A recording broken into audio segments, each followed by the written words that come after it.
Hi friends, Alight ಮೋಷನಲ್ಲಿ ಫಾಂಟ್ಸ್ನ ಹೇಗೆ import ಮಾಡೋದು ಅಂತ ಹೇಳ್ಕೊಡ್ತೀನಿ.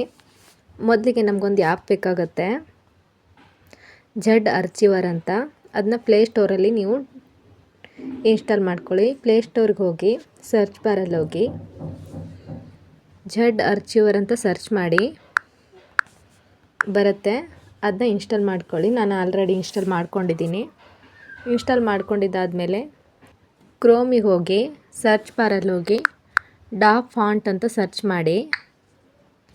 ಇಲ್ಲಿ ಡಾ ಫಾಂಟ್ ಅಂತ ಬಂತಲ್ಲ, ಅದರ ಮೇಲೆ ಕ್ಲಿಕ್ ಮಾಡಿ. ಇಲ್ಲಿ ಸುಮಾರಷ್ಟು ಫಾಂಟ್ಸ್ ಇದೆ. ಈ ಥರ ಮೇಲೆ ಜೂಮ್ ಮಾಡಿ ಅದ್ರ ಮೇಲೆ ಕ್ಲಿಕ್ ಮಾಡಿದ್ರೆ ಇಲ್ಲಿ ಕೆಳಗಡೆ ಬೇರೆ ಬೇರೆ ಥರದ್ದು ಫಾಂಟ್ಸ್ಗಳು ಬರುತ್ತೆ. ನಾನು ಇಲ್ಲೊಂದು ಫಾಂಟ್ನ ನಿಮ್ಗೆ ಡೌನ್ಲೋಡ್ ಮಾಡಿ ತೋರಿಸ್ತಾ ಇದ್ದೀನಿ. ನಾನು ಇಲ್ಲಿ ಹ್ಯಾಕ್ ಅಂತ ಇದೆಯಲ್ಲ, ಈ ಫಾಂಟ್ನ ಡೌನ್ಲೋಡ್ ಮಾಡ್ತಾ ಇದ್ದೀನಿ.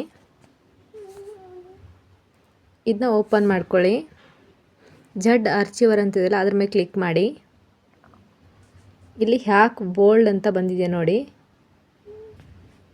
ಇದ್ರ ಮೇಲೆ ಕ್ಲಿಕ್ ಮಾಡಿ. ಇಲ್ಲಿ ನಾನು ಡ್ರೈವ್ದು ಒಂದು ಫೋಲ್ಡರ್ ಮಾಡ್ಕೊಂಡಿದ್ದೀನಿ, ಅದಕ್ಕೆ ಶೇರ್ ಮಾಡ್ತಾ ಇದ್ದೀನಿ. ಓಕೆ, ಇವಾಗ ಇದಾಯಿತು. ಇವಾಗ ಅಲೈಟ್ ಮೋಷನ್ ಆ್ಯಪ್ನ ಓಪನ್ ಮಾಡ್ಕೊಳ್ಳಿ. ಟ್ಯುಟೋರಿಯಲ್ಸ್ ಪ್ರಕಾರ ಪ್ಲಸ್ ಐಕನ್ ಮೇಲೆ ಕ್ಲಿಕ್ ಮಾಡಿ. ನೀವು ಇಲ್ಲಿ ಯಾವ್ದು ಬೇಕಾದರೂ ರೇಷಿಯೋನ ತೊಗೋಬೋದು. ಕ್ರಿಯೇಟ್ ಪ್ರಾಜೆಕ್ಟ್ ಮೇಲೆ ಕ್ಲಿಕ್ ಮಾಡಿ. ಪ್ಲಸ್ ಐಕನ್ ಮೇಲೆ ಕ್ಲಿಕ್ ಮಾಡಿ. ಟೆಕ್ಸ್ಟಿಗೆ ಹೋಗಿ ನೀವು ಇಲ್ಲೊಂದು ನೇಮ್ ಬರ್ಕೋಬೇಕು. ನೀವು ಏನಾದರೂ ಬರ್ಕೊಳ್ಳಿ. ನಾನಿಲ್ಲಿ ವರ್ಷ ಕ್ರಿಯೇಷನ್ ಅಂತ ಬರ್ಕೊತಾ ಇದ್ದೀನಿ. ಇದನ್ನ ಸೈಜ್ನ ಇನ್ಕ್ರೀಸ್ ಮಾಡ್ತಾ ಇದ್ದೀನಿ. ಓಕೆ, ಇವಾಗ ರೋಬೋಟ್ ರೆಗ್ಯುಲರ್ಗೆ ಹೋಗಿ ಫೀವ್ ಆಲ್ ಫಾಂಟ್ಸ್ ಅಂತಿದೆಯಲ್ಲ, ಅದ್ರ ಮೇಲೆ ಕ್ಲಿಕ್ ಮಾಡಿ. ಇಲ್ಲಿ 3 ಲೈನ್ ಕಾಣಿಸ್ತಿದ್ದಿಲ್ಲ, ಅದ್ರ ಮೇಲೆ ಕ್ಲಿಕ್ ಮಾಡಿ. ಕೆಳಗಡೆ ಇಂಪೋರ್ಟ್ ಫಾಂಟ್ಸ್ ಅಂತ ಇದೆ ನೋಡಿ, ಅದ್ರ ಮೇಲೆ ಕ್ಲಿಕ್ ಮಾಡಿ. ನಾವು ಆವಾಗಲೇ ಶೇರ್ ಮಾಡಿರ್ತೀವಲ್ಲ, ಆ ಫೋಲ್ಡ್ರು ಇಲ್ಲಿ ಓಪನ್ ಆಗುತ್ತೆ. ಇಲ್ಲಿ ಎಲ್ಲ ಥರ ನಾವು ಶೇರ್ ಮಾಡಿರೋದಂಥದ್ದೆಲ್ಲ ಇಲ್ಲಿ ಓಪನ್ ಆಗುತ್ತೆ. ನಾವು ಆವಾಗಲೇ ಹ್ಯಾಕ್ ಬೋಲ್ಡ್ TTF ಅಂತ ಒಂದು ಶೇರ್ ಮಾಡಿದ್ವಲ್ಲ, ಅದು ಇಲ್ಲಿ ಬಂದಿದೆ ನೋಡಿ. ಇದ್ರ ಮೇಲೆ ಕ್ಲಿಕ್ ಮಾಡಿ ಅಷ್ಟೇ, ಅದು ಇಂಪೋರ್ಟ್ ಆಯಿತು. ಇವಾಗ ಇದು ಇಂಪೋರ್ಟ್ ಆಯಿತು. ಇವಾಗ ಇದೇ ಫಾಂಟ್ ನಾವು ಬೇಕು ಅಂದರೆ ಸರ್ಚ್ ಬಾರಲ್ಲಿ ಹೋಗಿ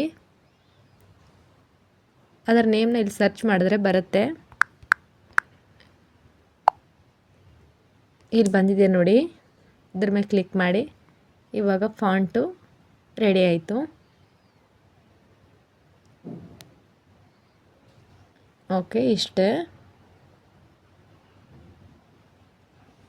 ಇದೇ ಥರ ವಿಡಿಯೋನ ನೋಡ್ತಾ ಇರಿ. ಶೇರ್ ಮಾಡಿ, ಸಬ್ಸ್ಕ್ರೈಬ್ ಮಾಡಿ, ಕಮೆಂಟ್ಸ್ ಮಾಡಿ, ಲೈಕ್ಸ್ ಮಾಡಿ. Thank you so much.